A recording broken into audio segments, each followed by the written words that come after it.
يا أيها الذين آمنوا كتب عليكم الصيام كما كتب على الذين من قبلكم لعلكم تتقون. أعوذ بالله من الشيطان الرجيم. بسم الله الرحمن الرحيم، والصلاة والسلام على أشرف الأنبياء والمرسلين سيدنا محمد وعلى آله وصحبه ومن تبع نهجهم بإحسان إلى يوم الدين. أما بعد، إخوة الكرام، السلام عليكم ورحمة الله وبركاته. Comme d'habitude, on va recommencer aujourd'hui à répondre à certaines questions grâce à l'aide d'Allah subhanahu wa ta'ala. Donc nous implorons Allah subhanahu wa ta'ala de nous faciliter les réponses. Voilà la première question. Assalamu alaikum, Cheikh Moussa. Est-il permis de faire la prière de Tarawih chez soi avec un imam qui récite chez lui en visio, sachant que cet imam est dans l'immeuble d'en face? Barakallahu fika. Ce qui concerne la prière à distance, il y a plusieurs précisions. Si on prie avec l'enregistrement, par exemple, un enregistrement, ce n'est pas en direct, avec une prière, par exemple, de Tarawih passée, ou une prière, par exemple, de Tarawih passée, on la regarde à la télé et enregistrée.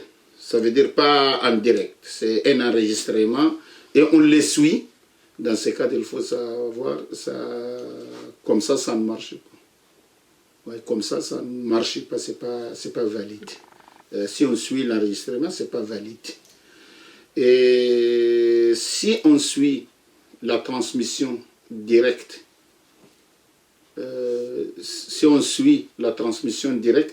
et la distance n'est pas grande, il y a certains ulama qui ont dit que c'est permis de suivre un imam s'il y a une distance qui n'est pas longue, parce que lui il part d'un immeuble et autres, c'est comme son voisin qui n'est pas loin.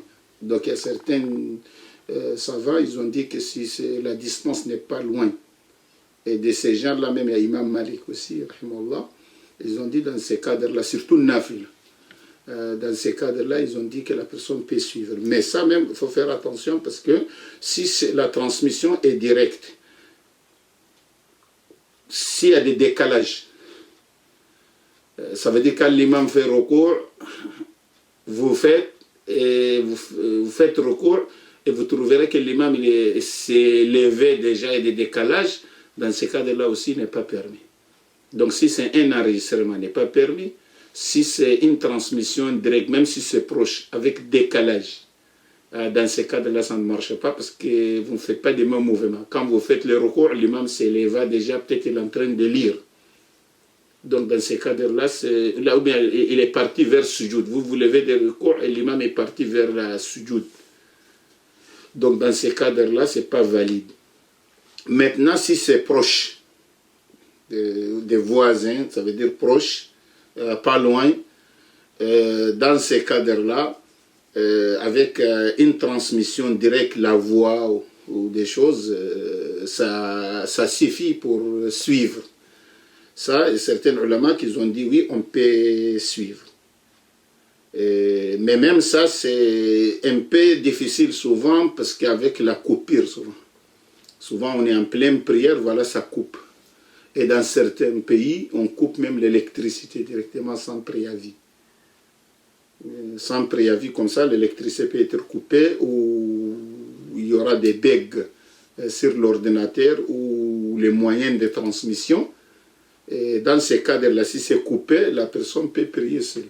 Mais ce que je conseille beaucoup, à ce qui concerne le confinement, c'est mieux la personne prie à la maison avec sa famille, avec les sourates qu'on connaît.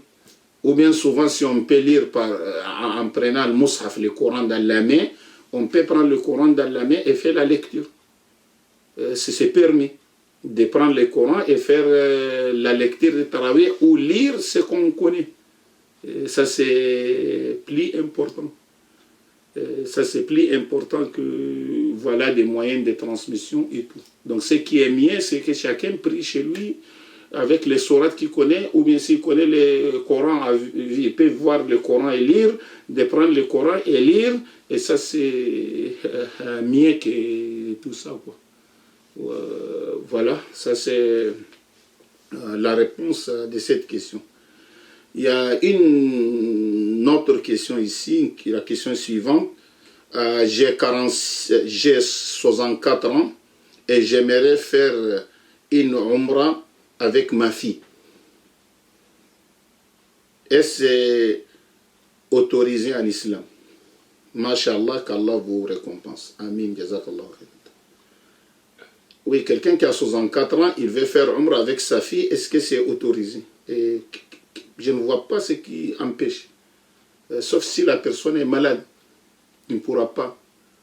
Ou sauf si la personne n'a pas les moyens à aller, ça c'est autre chose. Mais sinon, s'il y a la possibilité d'aller, il y a les moyens aussi comme ça, santé, moyens financiers, c'est mieux d'aller faire l'Umrah. C'est très bien. Parce que dans un hadith du prophète Mohammed sallallahu alayhi wa sallam rapporté par Al-Bazzar et authentifié par Sheikh Al-Albani, le prophète Mohammed sallallahu alayhi wa sallam a dit: ceux qui font le Hajj et la Umrah sont les invités d'Allah. Tu ne veux pas être invité d'Allah? Ceux qui font le Hajj et la Umrah, ça c'est un hadith, ceux qui font le Hajj et la Umrah sont les invités d'Allah. Il les a appelés et ils lui ont répondu. Il les a appelés et ils lui ont répondu. Et ils lui ont demandé et il leur a donné. Ça veut dire le demander et Allah subhanahu wa ta'ala leur a donné. Donc ça c'est une bonne opportunité. Je comprends parce que certains peuvent poser pourquoi ces questions. Quelqu'un qui a 64 ans, il veut aller avec sa fille, pourquoi la question? Parce qu'il y a certaines personnes âgées à un certain âge, ils refusent d'aller. Peut-être la fille, peut-être Allahu A'lam, veut faire plaisir à son père, ou bien souvent elle veut aller mais elle a besoin de mahram, donc elle veut que le père l'accompagne, et il y a al-ajr, il y a beaucoup d'al-ajr dans ça. Donc c'est une bonne opportunité, il ne faut pas la louper.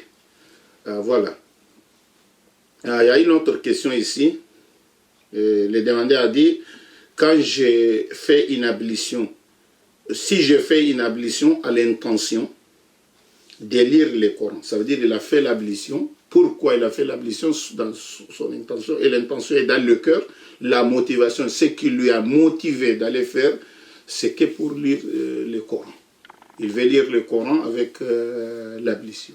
Comme vous savez, chez les 4 imams, Imam Malik, Shafi'i, Ahmad ibn Hanbal, Abu Hanifa, on ne peut pas toucher le Coran avec l'impureté mineure.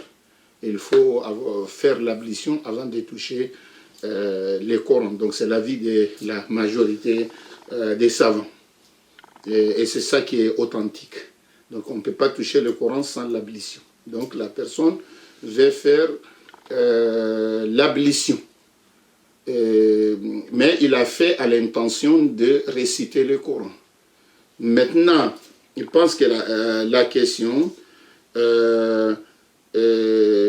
est-il permis de prier avec cette ablution, par exemple une prière obligatoire? Ça veut dire qu'il n'a pas fait l'ablution à l'intention de prier, il a fait à l'intention de lire le Coran. Est-ce qu'avec la même ablution, si la prière obligatoire arrive, est-ce qu'on peut faire la prière ou il faut avoir une autre ablution à l'intention de la prière? J'ai dit ici, ça suffit pour l'ablution de prendre l'intention, de formuler l'intention. Maintenant, pour lire le Coran ou bien pour prier, ça ne change rien. Une seule ablution, tant que l'ablution est là, donc même si on a fait l'ablution, on prend seulement, on formule l'intention de faire l'ablution, les ablutions, mais l'intention de faire les ablutions, mais sans préciser si c'est la lecture du Coran ou la précision. Il ne faut pas préciser, parce que si on a fait l'ablution, même si c'est pour lire le Coran, on pourra faire la prière avec. Donc il ne fera pas une deuxième ablution pour ça, comment ça s'appelle, pour faire la prière. Non. صلى الله على النبي الكريم وصحبه وسلم.